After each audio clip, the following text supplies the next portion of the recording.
Já, þeir Keflvíkingar búin að vera neðstir eiginlega í öllum spám, smá undantekning núna í þessari síðustu spám fyrir mótið. Hvernig líst þér á þetta tímabil?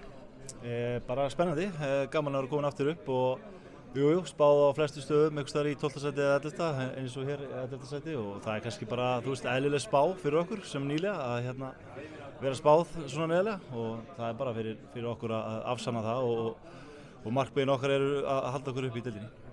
Hvernig er mannskapurinn klár í þetta?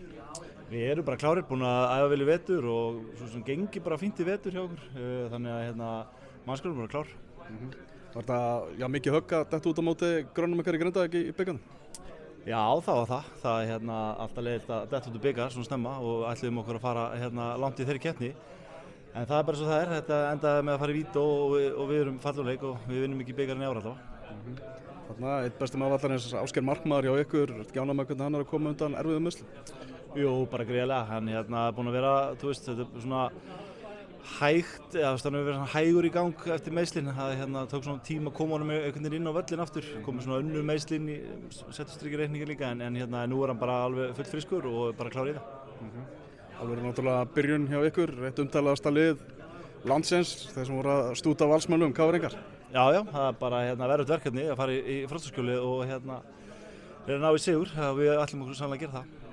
Það er náttúrulega svona mikil orka í það að spila á móti þessu KR-liði og þessum leikstíl þeirra. Já, þetta er náttúrulega bara, þeirra leikstíl og við þurfum að vera með eitthvað plan á móti og reyna að leggja leikinn upp þannig að við séum með mestu möguleika að ná einhver stig.